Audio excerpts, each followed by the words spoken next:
हर हर महादेव। आप सभी भक्तजनों को सावन मास की ढेर सारी शुभकामनाएं।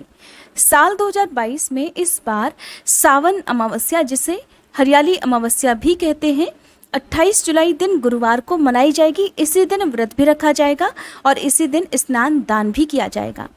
धार्मिक ग्रंथों के अनुसार सावन मास में आने वाली अमावस्या को हरियाली अमावस्या भी कहते हैं, श्रावणी अमावस्या भी कहते हैं। इस दिन पितरों की शांति, पिंडदान, पवित्र नदियों में स्नान और दान पुण्य के कार्य करने का विशेष महत्व होता है। हरियाली अमावस्या है तो धार्मिक और प्राकृतिक महत्व होने के कारण भी ये बहुत ज़्यादा खास है। इस अमावस्या के दिन प्रकृति, पेड़ पौधे और घने तथा फलदार और छायादार वृक्षों के प्रति अपनी कृतज्ञता प्रकट करने के लिए ही इसे खास तौर पर हरियाली अमावस्या के नाम से जाना जाता है। इस अमावस्या के दिन आप अपने पितरों के नाम से एक पवित्र पौधा जरूर लगाएं और उसकी देखभाल भी जरूर करें। ऐसा करने से भी पितरों का आशीर्वाद प्राप्त होता है। यदि इस दिन सुबह के समय पवित्र नदियों में स्नान करना संभव ना हो तो आप घर पर भी नहाने के पानी में गंगा जल और काले तिल मिलाकर स्नान कर सकते हैं। वैसे तो अमावस्या के दिन उपवास भी रखा जाता है। यदि आप उपवास ना रखें तो भी आपको अमावस्या के दिन दान जरूर करना चाहिए। दान करने के साथ ही विधिवत पूजा आप करें और इस दिन व्रत की कथा भी पढ़नी या सुननी चाहिए। जिनके घर में पितृदोष हो या पितरों की अकाल मृत्यु हुई हो, किसी का अंतिम संस्कार ठीक से ना किया गया हो, किसी की मृत्यु तिथि ज्ञात ना हो, तो कहते हैं कि बहुत भारी पितृदोष लगता है और ऐसे में घर में अकारण ही बहुत सारी बाधाएं आ जाती हैं। कोई भी काम बनता नहीं है या किसी भी काम को करने में या उसे सफल बनाने में बहुत मेहनत लगती है। आए दिन कोई ना कोई बीमार रहता है या बहुत ज़्यादा अनावश्यक रूप से धन खर्च होता हो, तो ऐसे में अमावस्या के दिन आप अपनी छत पर कौवों के लिए खीर पूड़ी और पानी रखें। गाय को और कुत्ते को इस दिन रोटी या जो भी मीठा भोजन है वो आप जरूर खाने को दें। हालांकि कुत्तों को ज़्यादा मीठा देने से बचना चाहिए। आप कुत्ते को इस दिन रोटी भी खिला सकते हैं। हरियाली अमावस्या के दिन ओम नमः शिवाय या ओम नमो भगवते रुद्राय का जितना हो सके उतना आपको जाप करना चाहिए।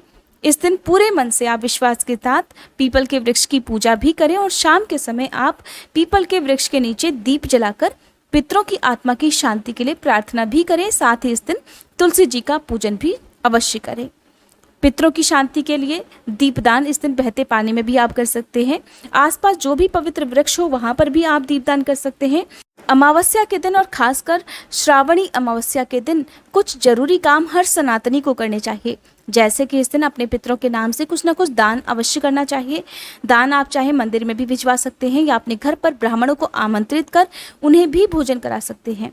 इसके अलावा आप दान दक्षिणा या वस्त्रों का दान, अन्न का दान भी इस दिन कर सकते हैं।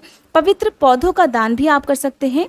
पीपल का वृक्ष या फिर किसी भी पेड़ पर जहाँ चींटियाँ रहती हों वहाँ पर शक्कर और आटा मिलाकर जो है चींटियों को अवश्य डालें। अपनी सामर्थ्य के अनुसार दान दक्षिणा जो भी आप देते हैं उसका गुणगान आपको बार बार नहीं करना चाहिए। अगर हर अमावस्या के दिन यदि संभव हो तो जिस पानी में मछलियाँ रहती हो वहाँ पर आटे की गोलियाँ मिलाकर मछलियों को डालने से भी पितृदोष में बहुत कमी आती है। हर कोई चाहता है कि उनके घर पर सदा सुख समृद्धि का वास बना रहे, उन्हें सदा पितरों की कृपा प्राप्त होती रहे। तो पूरे महीने में एकमात्र एक ऐसा पवित्र दिन होता है जो कि अमावस्या का दिन होता है। इस दिन आप अमावस्या माता का ध्यान करें, अमावस्या माता का पूजन करें और अपने सभी आराध्य देवी देवताओं का, अपने सभी कुल देवी देवताओं का ध्यान करें, उनका पूजन करें। यदि आपके कुल देवी देवता आपसे नाराज हो गए हैं तो आप अमावस्या के दिन उनका विधिवत पूजन करके उनके नाम से कुछ न कुछ दान दक्षिणा अवश्य दें। ऐसा करने से आपके घर की जो भी खोई हुई सुख समृद्धि है वो भी वापस लौटेगी, जो भी इच्छाएं आपकी हैं वो भी पूर्ण होंगी। तो आइए जानते हैं अमावस्या तिथि के बारे में और कौन कौन से पौधों का रोपण आज के दिन आप कर सकते हैं या दान में दे सकते हैं।